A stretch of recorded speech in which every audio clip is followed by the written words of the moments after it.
चलिए, अभी आप लोगों ने यहाँ पर टॉपिक देख लिया कोशिका के यानी कि सेल के। अब हम समझते हैं एक्चुअली में सेल होते क्या है। सेल हमने सुना होगा, कई तरह के वर्ड यूज किए हैं आपने यहाँ पर, जैसे कि मोबाइल को हम लोग सेल फोन बोल देते हैं। जो घड़ी में यूज होने वाले होते हैं हम लोग उसको भी सेल कहते हैं। ठीक है, क्या वो सेल होते हैं?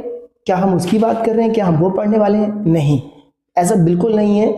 सेल क्या मतलब होता है यहाँ पर कि ऐसे जितने भी लिविंग ऑर्गेनिज्म हैं, जो जानदार हैं, जिसके अंदर में जान है, जो सांस लेते हैं, वो सब के सब सेल से बने। यानी कि वो जीव जिसको हम कह सकते हैं अपनी आंखों से हमने देखा है या जिनको हमने आंखों से नहीं देखा है, माइक्रो ऑर्गेनिज्म। और बड़े से बड़े जितने भी जीव हैं, ऑर्गेनिज्म हैं, जैसे कि ह्यूमन हो गए, सबसे पहले हम अपनी बात कर लेते हैं, एनिमल हो गए, प्लांट हो गए, ये सब क्या है? लिविंग ऑर्गेनिज्म है। और ये सब के सब क्या है? सेल से बने। चलिए देखते हैं। देखिए, सेल को हम लोग यहाँ पर क्या देखते हैं कि सेल को एक्चुअली में रिलेटेड टू सेल एक वर्ड यूज करते हैं, साइटो। एक्चुअल में साइटो सेल नहीं होता, पर रिलेटेड टू सेल होता है। यानी कि यहाँ पर हम लोग कह सकते हैं कोशिका से संबंधित जो है उसको हम लोग सेल कहते हैं।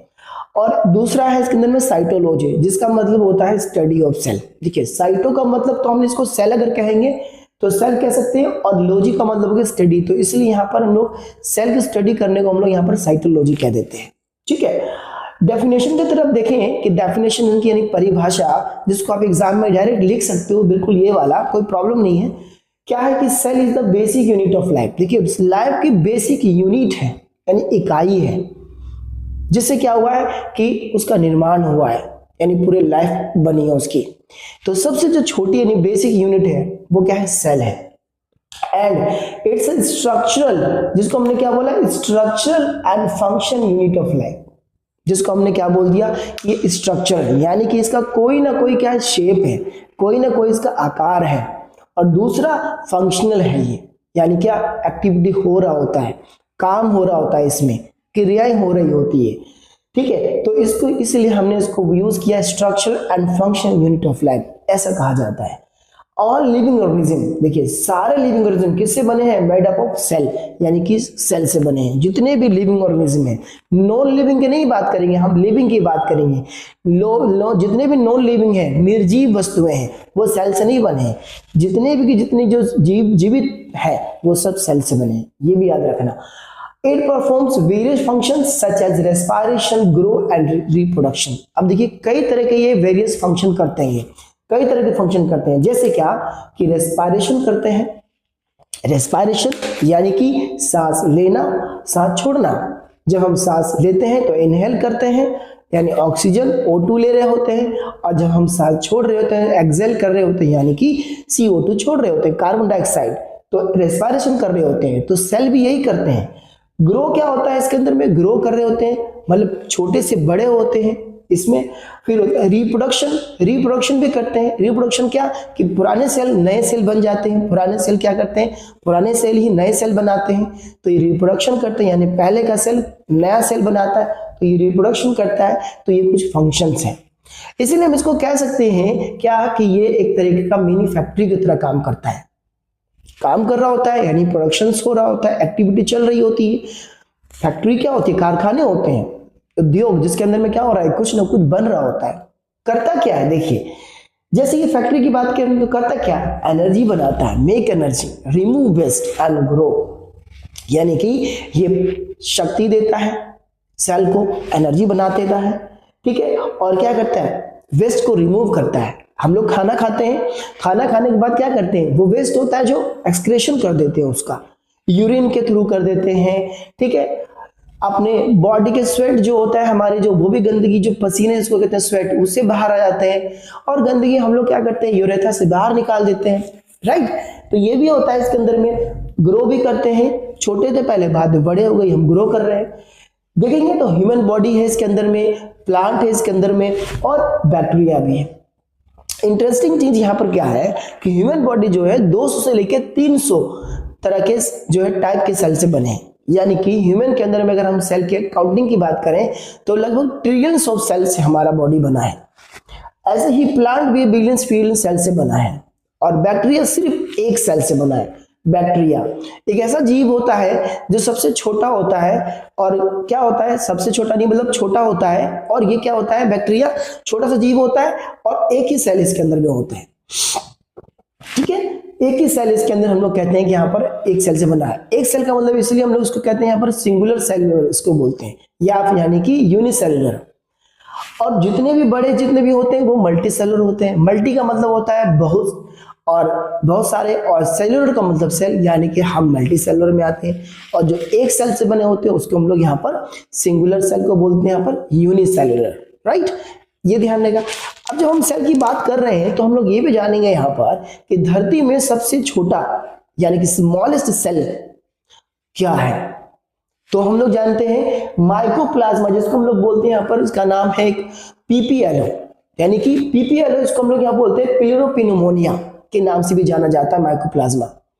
ये सबसे इतना छोटा होता है कि इसका जो साइज अगर देखें तो 0.1 से लेके 0.3 माइक्रोमीटर तक होता है। 0.3 कहीं 0.5 भी होगा, इतना ही होता है, बहुत ज्यादा नहीं होता, देखने में छोटा होता है। ये करता क्या है, ये बीमारियां फैलाने का काम करता है, प्लांट में, एनिमल्स में, ह्यूमन के अंदर में। ह्यूमन का रेस्पिरेटरी सिस्टम खराब कर देता है, बर्बाद कर देगा, गले की आवाज बर्बाद कर देगा, गले की आवाज खराब कर देगा। इस तरह की कई बीमारियां फैलाने का काम करता है। देखने में छोटा सा है लेकिन है बड़ा, गब्बर है ये, गब्बर, फिल्म का गब्बर। आगे बात करते हैं वर्ल्ड्स लार्जेस्ट। अब जब हमने छोटे की बात करी तो बड़े की बात भी करते हैं। दुनिया का सबसे बड़ा जो इसके अंदर में सेल होता है वो क्या होता है, ऑस्ट्रिच एग होता है, यानी कि ऑस्ट्रिच जिसको कहते हैं शुतुरमुर्ग, शुतुरमुर्ग का अंडा, वो क्या होता है, सबसे बड़ा सेल कहा जाता है। कितना होता है, 15 से लेके 18 सेंटीमीटर तक होता है इसका अंडा।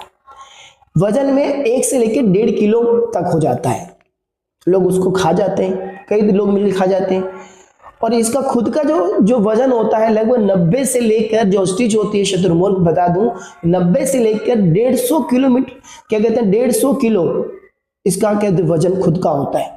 लोग इस पर बैठ भी जाते हैं, लेकिन बैठना सेफ नहीं है, बैठ मत जाना, तुम लोग, उड़ा देगी। 70 किलोमीटर पर आवर की स्पीड से भागती है ये, तो ये गलती मत करना। वैसे भी आप लोगों को इंडिया में जल्दी कहीं मिलेगा नहीं इतना बड़ा। आगे बात करते हैं, ये तो हमने स्मॉलेस्ट और लार्जेस्ट की बात की। अब हम लोग बात करते हैं ह्यूमन के अंदर, हम अपने अंदर में, हम लोग खुद जो है हमारे अंदर में सबसे छोटा जो है वो सेल कौन सा है, तो वो है स्पर्म, जो मेल पर्सन रिलीज करते हैं। हाँ, तुम लोग वही समझ रहे हो तो उसी की बात कर रहा हूं। वो 50 से लेके 60 माइक्रोमीटर तक उसका जो है साइज होता है, लेंथ होता है।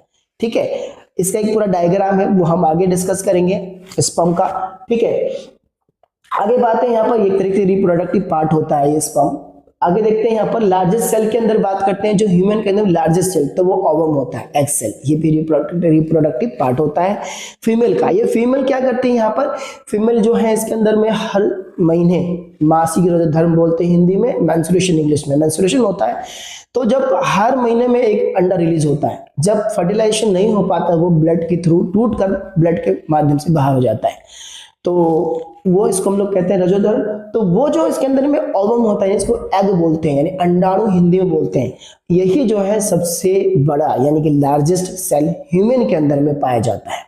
कितना होता है, 0.1 mm, यानी कि 0.1 मिलीमीटर इसका साइज होता है।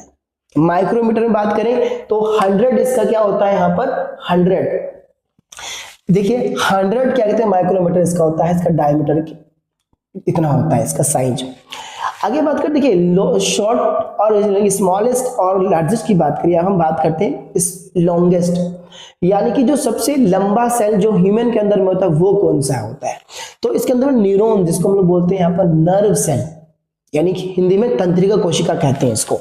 ठीक है, तंत्रिका कोशिका जो होता है सबसे लंबा सेल होता है। ये एक्चुअली क्या होता है कि ये डेंड्राइट से शुरू होता है। डेंड्राइट क्या होता है, देखिए कि ये डेंड्राइट जो है स्पाइनल कोड के अंदर होता है। स्पाइनल कोड यानी कि जो ब्रेन से शुरू होता है ना, तो ब्रेन से लेके जो है नीचे तक जो है यानी कि L1 तक गया होता है, मेडुला तक, ब्रेन के मेडुला से लेके L1 तक गया होता है। इस स्पाइनल कोड के अंदर डेंड्राइट होते हैं, यानी कि न्यूरॉन जो होता है डेंड्राइट में होते हैं, और डेंड्राइट जो होता है क्या कहता है, वो एक मैसेज रिसीव करने का काम करता है। यानी कि कोई भी चीज अगर आपको पता चलती है, अनुभूति होती है, एहसास होता है, तो वो डेंड्राइट ही कराता है। और फिर दूसरा क्या है, कहाँ तक होता है, ये एक्सोन टर्मिनल तक होता है। देखिए पूरे शरीर के अंदर में एक्सोन होता है। एक्सोन का काम क्या होता है, जो भी मैसेज मिला उसको आगे भेजने का काम करता है, तो ये एक्सोन होता है। इसको हम लोग यहाँ पर तंत्रिका तंतु कहते हैं। ये एक्सोन जो होता है पैर के अंगूठे तक होता है, ठीक है। तो न्यूरॉन जो है तंत्रिका कोशिका, इसकी जो साइज की बात की तो 3.3 फीट कह देते हैं, यानी कि एक्चुअली में 3.28 फीट होता है। इसको हम लोग रफली इसको 3.3 फीट कहते हैं, यानी ऑलमोस्ट 1 मीटर कह देते हैं। ये इतना इसका साइज होता है। डेंड्राइट्स देखिए क्या होता है, थोड़ा मैं और भी बता दूं कि जैसे कि एग्जांपल के लिए आपके हाथ में कोई भी गर्म चाय मिली और आपने उसको टच किया तो तुरंत आपको एहसास हुआ कि गर्म है। तो ये कौन एहसास करवा रहा है, डेंड्राइट्स करा रहा है। इसने मैसेज को रिसीव किया, संदेश को उसने प्राप्त किया और फिर इसने आगे जो है भेज दिया, और यानी कि आगे रिसीव किया और भेजने का काम कौन कर रहा है, एक्सोन कर रहा है, जिसको बोलते हैं हम लोग तंत्रिका तंतु। ये वाली बात समझ। आगे हम लोग बात करते हैं, अगर ये आप लोग को समझ में आ गया होगा कि ह्यूमन के अंदर में स्मॉलेस्ट, लार्जेस्ट और लॉन्गेस्ट सेल कौन सा है, तो आगे हम लोग चलते हैं। यहाँ पर देखते हैं कि ह्यूमन बॉडी के अंदर में जो सेल डिवीजन होता है वो कैसे होता है, यानी कि सेल डिवीजन फास्टेस्ट किसका होता है, कौन सा ऑर्गन है। तो देखिए पहले समझिए कि सेल डिवीजन क्या होता है। देखिए सेल डिवीजन क्या होता है, एक तरीके का ग्रोथ होता है। ग्रोथ यानी कह सकते हैं कि अगर पुराना सेल क्या होता है, दो में डिवीजन हो जाता है, यानी कि एक सेल क्या करेगा, एक सेल निकल बनकर नया सेल बना देगा, ये ओल्ड सेल हो जाएगा और ये दोनों न्यू सेल हो जाएगा। तो ये क्या करता है, इसके ग्रुप को। देखिए जब आप छोटे थे ना तो हर कोई आपको गोद में लेता होगा। जब आपका जन्म हुआ था तो बहुत छोटे थे, तब भी गोद में आपको सब लेते होंगे, लेकिन धीरे धीरे धीरे धीरे क्या वो बड़े हुए, आप बड़े हुए। तो हम जैसे बड़े हुए तो क्या हुआ, हमारा इसके अंदर में बॉडी ग्रोथ हुआ, तो हम धीरे धीरे, अब कोई थोड़ा ना हम लोग गोद में ले लेगा, अच्छा बड़े होशियार, अब कोई गोद में नहीं लेगा। तो अब हम लोग बड़े हो गए। अभी के टाइम देखिए आप लोग 9th में गए, कई बच्चों ने तो जिम भी लगवा लिया, अभी से जिम करना शुरू कर देते हैं, कई बच्चे पहले से भी कर देते हैं। तो हम लोग क्या करते हैं, अपने आप को स्ट्रांग बनाते हैं, मस्कुलर बनाते हैं। तो ये कैसे होता है, हमारा इसके अंदर में बॉडी ग्रोथ होता है, सेल डिवीजन होता है, इसकी वजह से बॉडी धीरे धीरे ग्रोथ कर जाती है, तभी हम लोग ये बॉडी स्टोरी हम लोग दिखाते हैं, राइट। अब यहाँ देखेंगे इसके अंदर में कि सेल डिवीजन यानी कोशिका विभाजन जो है, फास्टेस्ट सेल डिवीजन किसका होता है। तो देखिए बोन मेरो जो है ना, जिसको हम लोग बोलते हैं हड्डी के अंदर वाला जो भाग होता है, उसके अंदर में ब्लड सेल का सेल डिवीजन सबसे फास्ट होता है, ठीक है। बोन मेरो का कह सकते हो, यहाँ पर सेल डिवीजन सबसे फास्ट होता है। सेकंड के अंदर में लाखों सेल डिवीजन हो जाता है इसके अंदर में, राइट। ये होता है, देखिए इसलिए कहते हैं कि जब आप किसी का हड्डी टूट जाए, अगर मान लो किसी का हड्डी टूट जाए तो हड्डी अगर ज्यादा फ्रैक्चर हो गया तो कहते हैं रोड लगाना पड़ता है। तो इसके लिए क्या करते हैं कि हड्डी को बिठाने के लिए रोड लगाते हैं, और वो चीज कई बार तो काटना ही पड़ जाता है, तो काट कर उसको फिर बीच में से रोड लगाकर उसको सेट करना पड़ता है, ठीक है। तो ये होता है। तो इसके अंदर में क्या होता है कि धीरे धीरे कुछ महीने के बाद ये क्या करता है, ज्वाइंट हो जाता है। कई बार तो इसके अंदर देखते हैं कि एक बार किसी का हड्डी टूटा, दोबारा भी टूट जाता है, फिर ज्वाइंट हो जाता है। तो इस वजह से होता है क्योंकि फास्टेस्ट इसके अंदर ग्रो हो रहा होता है, यानी सेल डिवीजन इसके अंदर में हो रहा होता है। दूसरा सेल डिवीजन फास्टेस्ट कहाँ होता है, इंटेस्टाइन लाइन में होता है, यानी पेट के अंदर की जो लेयर होती है ना, इसके अंदर में यहाँ पर फास्टेस्ट होता है इसके अंदर में। देखिए ये 2 से 5 दिन के अंदर में सेल डिवीजन हो जाता है। एक्चुअली होता क्या है, जब हम खाना खाते हैं ना, तो खाने को डाइजेस्ट करने के लिए एसिड और एंजाइम होते हैं, तो साथ में क्या करते हैं, ये खाना डाइजेस्ट तो करते हैं, लेकिन जो पुराने सेल होते हैं ना उसको खत्म कर देते हैं। वो खत्म हो जाते हैं तो तुरंत फिर क्या होता है, 2 से 5 डेज के अंदर में सेल डिवीजन इसका होता है, राइट। तो एक तो ये हो गया। अब हम बात करते हैं स्लोएस्ट के अंदर। देखिए एक आता है लीवर के देखो 2 आंसर हैं, ये क्लियर समझ लो आप। लीवर के 2 आंसर है क्या, एक तो फास्टेस्ट में भी डीप इसका यस बोलेंगे और स्लोएस्ट में भी इसको बोलेंगे, यानी इसका हम लोग कह सकते हैं ये यस और नो में इसका आंसर है। देखिए फास्टेस्ट इसके अंदर में यस कैसे आंसर है, क्योंकि इसके अंदर में देखिए लीवर का जो मांस वाला पोर्शन जो 70% से ज्यादा मांस से बना है, वो अगर लीवर अगर कट जाए ना तो तुरंत रीग्रो कर जाता है, यानी कि G1 फेज में चला जाता है, जिसको बोलते हैं गो आउट फेज, यानी कि तुरंत रीग्रो करने के अंदर पावर होती है। लेकिन लीवर अपने आप में नॉर्मल कंडीशन के अंदर में देखेंगे, नॉर्मल कंडीशन में जहां कटे बटे नहीं, नॉर्मल कंडीशन में स्लो ग्रो करता है, यानी स्लो सेल डिवीजन होता है। इसलिए इसको हम लोग स्लोएस्ट भी कह सकते हैं और नहीं भी कह सकते हैं, लेकिन इसको हम लोग स्लोएस्ट में समझोगे। ठीक है, आगे बात करते हैं यहां पर कि दूसरा इसके अंदर में होता है न्यूरॉन, जिसका न्यूरॉन के अंदर में देखेंगे तो सेल डिवीजन बिल्कुल ऑलमोस्ट ना के बराबर होता है ब्रेन के अंदर में। देखिए यहाँ पर आपका चोट अगर लग जाए, ये आपका यहाँ पर, तो देखिए ये क्या है, पूरा कपाल है, यानी यहाँ से लेके यहाँ देखिए ये पूरा क्या स्कल है, ये स्कल और फेस है। स्कल जो होता है ना, कह सकते हैं कि 8 हड्डी से मिलकर बना है। ठीक है, 8 हड्डी से बना है, और नीचे का फेस जो होता है 14 हड्डी से बना है, तो टोटल 22 हड्डी से बना है। राइट, अगर यहाँ पर आपको चोट लग जाए, इस जगह पर अगर चोट लग जाए तो क्या होता है, प्रोटेक्शन के लिए, ब्रेन को प्रोटेक्ट करने के लिए फूल जाता है, यानी स्वेलो हो जाएगा। ठीक है, उसके बाद अगर ज्यादा कस के मार दे तो क्या होगा, ब्लड बाहर आ जाएगा। देखिए ब्लड बाहर होना बहुत जरूरी है अगर चोट लगा है तो। कहते हैं कि गुम चोट और गुम आदमी दोनों बड़े खतरनाक होते हैं, इनसे बच के रहना। साइलेंट किलर होते हैं, वो आदमी को साइलेंटली मार देते हैं। तो ये गुम चोट है, बेहतर हो कि चोट लगे तो ब्लड बाहर आ जाए। अब इसके अंदर में अगर किसी को हान के कस के मार दे, अंदर तक एकदम गहराई से मार दे, और अंदर का ब्रेन अगर डैमेज हो जाए तो ऑलमोस्ट सेल डिवीजन नहीं होता। अब सवाल यहां पर है कि अगर किसी का कस के चोट लग गया, जैसे कि उस मूवी में देखा आपने पुराने वाली फर्स्ट तेरे नाम के अंदर में सलमान खान को क्या करते हैं लोग कि ट्रेन के पास ले जाके जो उसका जो जिसको ज्वाइंट करने वाला होता है, जो दो ट्रेन को आपस में कनेक्ट करता है, तो वो जो लोहे का होता है उसमें ले आके मार देते। तो यानी क्या दिखाता है, वो जूम करके दिखाता है कि अंदर तक चोट लग गया उसको, गहराई तक। तो कहते हैं कि वो मेमोरी लॉस हो जाती है। तो जब वो किसी को पहचान नहीं पाता तो पागल खाने में भर्ती करना पड़ता है। देखिए हर जगह ऐसा नहीं होता है कि मेमोरी लॉस हो जाए, ये डिपेंड करता है कि ब्रेन के किस पार्ट में चोट लगा है। ठीक है, तो ये यहाँ पर देखेंगे तो इसके अंदर में, लेकिन अब वो ठीक हो जाता है कई बार। देखिए ठीक होने का कारण क्या है कि कई थेरेपी कराते हैं, देखते हैं उसके अंदर में सलमान खान की बॉडी, सर का उसको गंजा टकला उकला करके उसको देखते हैं, थेरेपी करवा रहे होते हैं। तो कई तरह की थेरेपी होती है उसके अंदर, मेमोरी की थेरेपी होती है, एक्सरसाइज होता है, ब्रेन थेरेपी होती है, और भी कई तरह की थेरेपी होती है। और फिर क्या होता है, इसके अंदर धीरे धीरे रिकवर होता है। लेकिन इसको ग्रो तो हुआ नहीं, तो इसके अंदर एक इसका ऐसा सेल होता है जिसको हम लोग कहते हैं ग्लियाल सेल, जिसको बोलते हैं सहायक तंत्रिका कोशिका। ये ब्रेन के चारों तरफ होता है। ये क्या करता है, जरूरत पड़ने पर ये सपोर्ट करता है, ये क्या करता है, सेल डिवीजन कर देता है, यानी इसका सेल डिवीजन होता है उसको सपोर्ट कर देता है। तो इस तरीके से ये इसका सपोर्ट करने के लिए होता है। देखिए ग्लियाल किस तरीके से काम करता है, जैसे कि मान लो कि एक मेन इंजीनियर है और उसको असिस्टेंट्स हैं। तो इंजीनियर क्या है, यहाँ पर ब्रेन है, और असिस्टेंट जो है ग्लियाल है। तो ये इस तरीके ये लोग काम, इस तरीके से ये आपस में काम करते हैं। ठीक है, ये भी ध्यान रखना है यहाँ पर। ठीक है, तो यहाँ पर जो ग्लियाल जो होता है ब्रेन में होता है, स्पाइनल कॉर्ड में भी पाया जाता है। ठीक है, ये सब ये पूरे जो है यहाँ पर सेंट्रल नर्वस सिस्टम में ग्लियाल पाया जाता है। तो आई होप कि आपको समझ में आ गया होगा। अगर पूरा समझ गए हैं जल्दी से इसका स्क्रीनशॉट लें, और इसको फिर हम लोग जो पूरा डिटेल है आपको नोट्स के फॉर्म में आपको जो है वीडियो में मिल जाएगा। ठीक है, तो जल्दी से इसको फाइनल करें जल्दी से।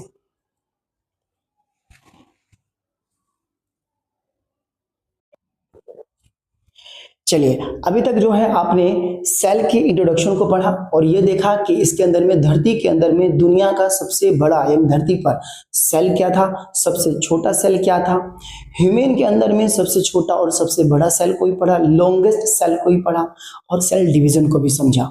अब हम लोग यहाँ पर समझेंगे कि डिस्कवरी को लेकर कि किसने क्या डिस्कवरी किया। देखिए अगर सबसे पहले अगर हम सेल की बात करें तो एक पर्सन का नाम जरूर आता है सबसे पहले, वो है रॉबर्ट हुक।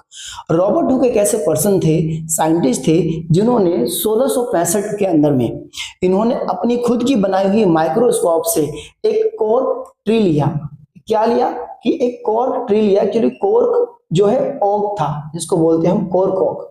ये कॉर्क ओक जो है एक पेड़ का नाम होता है। ठीक है, जिसको इन्होंने क्या किया कि कॉर्क ओक, एक देखते हो कि ट्रंक पार्ट होता है पेड़ का, जिसके अंदर में ये छाल होते हैं।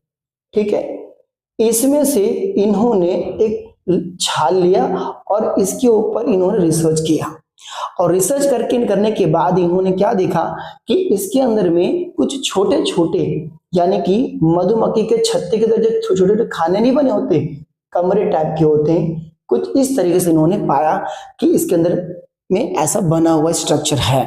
तो इसको इन्होंने क्या नाम दिया, इसको इन्होंने सेल नाम दिया। ठीक है, ये सेल को आप देखते हो तो जेल के अंदर में जहां कैदी को रखा जाता है तो उसको भी सेल कहते हैं। छोटे छोटे कमरे होते हैं और छोटे छोटे कमरे को भी सेल कहते हैं। लेकिन यहाँ पर हम सेल के एक्चुअल मीनिंग जो कहां से निकल कर आया, वो लैटिन लैंग्वेज से निकल कर आया, जिसका लैटिन लैंग्वेज है सेलुला। सेलुला का मतलब होता है स्मॉल रूम, स्मॉल रूम होता है इसका मतलब, और इसी को इन्होंने क्या नाम दिया, सेल नाम दिया। किसने, रॉबर्ट हुक ने। इसमें एक चीज हम जानेंगे कि जब माइक्रोस्कोप बनाया था तो इससे पहले एक इंटरेस्टिंग चीज यहाँ पर क्या है कि पहले इन्वेंटर, फर्स्ट इन्वेंटर जिन्होंने माइक्रोस्कोप का आविष्कार किया यानी डिस्कवरिंग किया, तो उसका क्या नाम था, ज़ेचाराई जैनसन। इन्होंने 1590 के अराउंड में इन्होंने इसका पहले यानी फर्स्ट की बात करेंगे, शुरुआती में माइक्रोस्कोप का आविष्कार किया। आगे बात करते हैं, इन्होंने तो, रॉबर्ट हुक ने तो क्या किया, डेड सेल को देखा, लेकिन लिविंग सेल को किसने देखा, तो लिविंग सेल को एंटोनी लिविंग हुक ने देखा। और इन्होंने जो है पोंड के अंदर में यानी तालाब के पानी से इन्होंने यहाँ पर अपना जो है प्रैक्टिकल किया। ये एक्चुअली में डच बिजनेसमैन थे, टेक्सटाइल इंडस्ट्री में इनका अपना बिजनेस था। ठीक है, जिसको कपड़े की बात करते हैं तो कपड़े के व्यापारी थे ये। लेकिन इनका बाद में क्या हुआ कि लेंस को बनाने का एक इंटरेस्ट जगा कि भाई मुझे लेंस बनाना चाहिए, तो इन्होंने खुद के अपने माइक्रोस्कोप बनाया और फिर इन्होंने एक जो है अपना खुद का इन्होंने रिसर्च किया और इन्होंने क्या देखा, पोंड में बैक्टीरिया को देखा, प्रोटोजोआ को देखा। प्रोटोजोआ के अंदर पैरामीशियम और अमीबा दोनों आते हैं, इनको देखा। और यहाँ पर बाद में फिर उन्होंने ब्लड सेल और स्पर्म सेल को भी देखा। तो ये कुछ इनके जो है ये मैंने बताया यहाँ पर जो लिविंग सेल थे। एक क्वेश्चन अराइज होता है यहाँ पर कि जब लिविंग जो कहते हैं सेल को एंटोनी लिविंग हुक ने देखा तो रॉबर्ट हुक ने क्यों नहीं देख लिया, तो उसका सिंपल आंसर आप लोग को देना है क्योंकि इनका जो माइक्रोस्कोप था इतना एडवांस नहीं था जो लिविंग सेल को देख सके। अब हम बात करते हैं न्यूक्लियस को। अब देखिए सेल के अंदर में न्यूक्लियस भी होता है, तो न्यूक्लियस को रॉबर्ट ब्राउन आते हैं। रॉबर्ट ब्राउन 1831 के अंदर में 1831 में इन्होंने क्या किया, प्लांट सेल को ऑब्जर्व किया और एक राउंड शेप देखा, जिसको बोलते हैं राउंड स्ट्रक्चर को देखा इन्होंने, और राउंड स्ट्रक्चर को सेल के अंदर देखा और इन्होंने ही उसको न्यूक्लियस नाम दिया। तो ये चीज आप लोग को समझ में आ गई होगी यहाँ तक। फिर हम लोग नेक्स्ट पार्ट तक चलते हैं। जल्दी से आप लोग इसको जो है इसको स्क्रीनशॉट ले लें। और एक चीज बता दूं, इसका पूरा का पूरा वीडियो जो है, जो वीडियो के नीचे जो इसका पूरा जो नोट्स है आपको मिलेगा। Thank you.